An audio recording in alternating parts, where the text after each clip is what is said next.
안녕하세요. 돈 세는 구멍마가 돈 버는 TV 이천희망TV 이천입니다.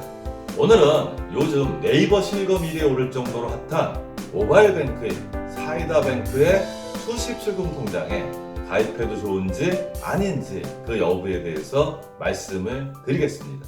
요즘 같은 저금리에 수십 실금 통장으로는 금액에 제한 없이 하루만 맡겨도 연 2%의 파격적인 금리를 주고 있기 때문에요. 많은 분들의 관심을 받고 있습니다. 하지만 신한은행이나 국민은행 같은 시중은행이 아니라 저축은행이기 때문에 아무래도 가입자 입장에서는 은행의 안정성 여부를 따져보지 않을 수 없고요. 저축은행이다 보니까 아무래도 은행에 맡길 때보다 불안감을 갖는 것도 사실입니다.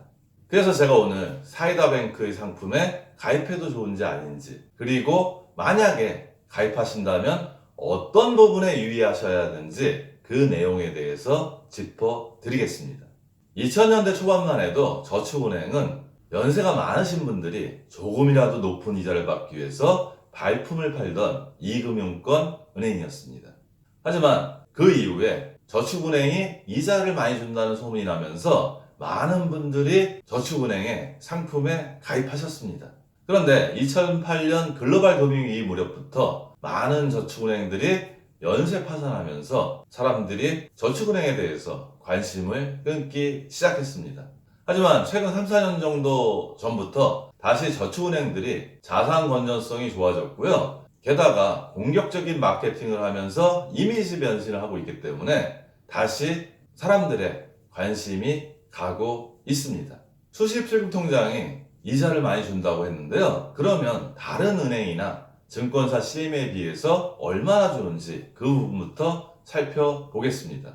일단 시중은행은, 즉 국민은행이나 신한은행 같은 은행의 보통의 수십 실금 통장은 0.1%의 이자만 줍니다. 즉 거의 이자가 없다고 보시면 되고요. 그래서 하루만 맡겨도 이자를 높이 주는 증권사 CMA를 이용하는데요. 지금 금리가 많이 낮아져서 CMA도 1.1% 내외의 금리만 주고 있습니다. 그런데 사이다뱅크에서 연 2.0%의 이자를 준다니까 상당히 높은 금리고요. 예금이나 적금처럼 묶여있는 게 아니고 언제든지 맡겼다 찾았을 수 있기 때문에 상당히 매력적인 것은 사실입니다. 사이다뱅크의 홈페이지에 들어가서 수십 실금 통장을 조회해봤더니 이 상품의 세 가지 핵심 경쟁력을 강조하고 있습니다. 금리는 아까도 말씀드렸듯이 2.0%로 높고요. 게다가 이자 지급을 월 1회씩 지급을 합니다. 즉 복리저축이 가능하다는 이야기입니다. 마지막으로 조건 없이 모든 수수료가 면제되는데 이 세 가지 핵심 포인트가 다른 시중은행이나 증권사와 차별화된 핵심 경쟁력이라고 보시면 됩니다. 금리는 2019년 12월 25일 기준으로 2.0%고요. 하지만 저는 여기서 한번 짚고 넘어가고 싶은 내용이 있습니다. 지금은 현재 기준의 금리입니다. 아마 제 생각에는 공격적인 마케팅을 펼쳐서 일단 많은 고객분들을 유인해서 사이다뱅크의 예금이나 적금 같은 상품이나 아니면 대출 상품을 많이 이용해서 많이 주는 이자를 어느 정도 벌충할 거라고 생각을 합니다. 은행도 손익 판단을 해서 계속 경쟁적인 금리를 지속할 수도 있고요. 그렇지 않으면 다른 은행과 비슷하게 내릴 수도 있는데요. 그것은 SBI 저축은행의 정책 방향에 달려있다고 봅니다. 수수료도 아주 파격적인데요. 보통 은행의 수십 실금 통장이나 증권사 CMA 같은 경우는 어느 정도 조건을 충족해야지 수수료 면제 혜택을 줍니다. 아니면 횟수 제한을 두기도 합니다. 하지만 사이다뱅크는 자동이체 수수료나 모든 ATM의 입출금 수수료, 입출금 알림 서비스를 무료로 제공하니까요. 상당히 파격적인 제한이고요. 이 내용도 좀 아까 금리에서 말씀드렸듯이 현재 적용되는 기준이고요. 앞으로 SBI 저축은행의 정책 방향에 따라서 바뀔 수도 있다는 점은 항상 저희가 알고 있어야 합니다.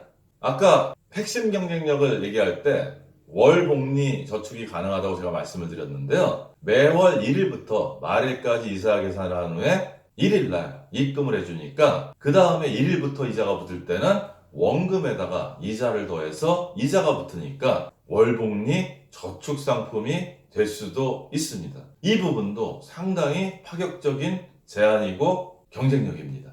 아래 설명되어 있는 예금자 보호 내용은 나중에 제가 다시 말씀드리겠습니다. 기타 안내에서 한 가지 유념하셔야 할 점은요, 요즘은 핸드폰을 한 대 가지고 계신 분들도 있지만 몇 대를 가지고 운영하시는 분들도 있습니다. 그 중에 한 개의 기기만 해당된다는 점 꼭 참고하시기 바랍니다.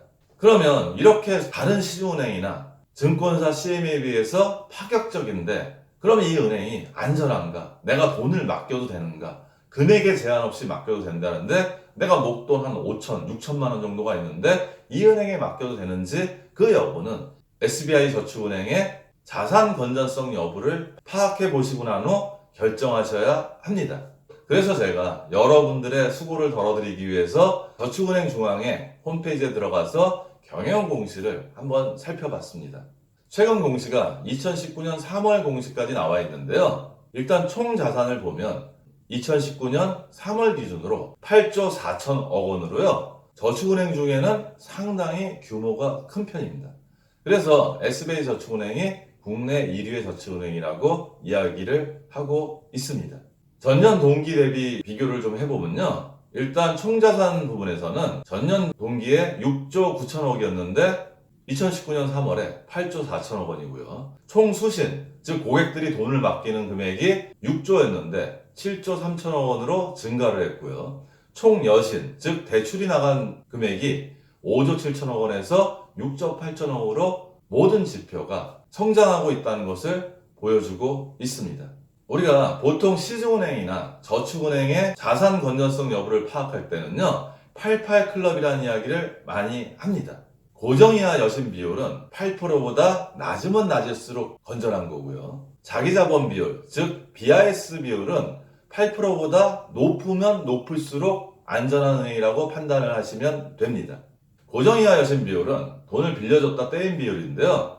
일단 8%보다 현저하게 낮은 3.51%이기 때문에 이 지표로서는 자산이 상당히 건전하다고 볼 수 있습니다. 그 다음에 자기자본 비율을 보면요, 8%보다 높으면 높을수록 안전한 은행이라고 했는데 20.88%니까 압도적으로 높다고 보시면 됩니다.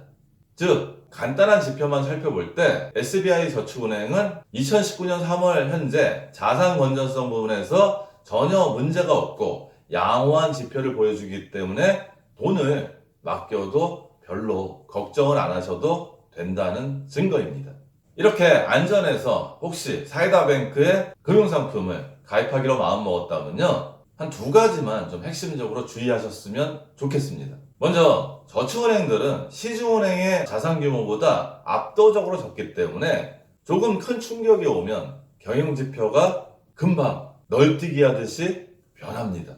따라서 저축할 때만 살펴보지 마시고요, SBI 저축은행에 돈을 맡기고 있다면 6개월마다 한 번씩은 들어가셔서 경영지표를 확인해 보시기 바랍니다.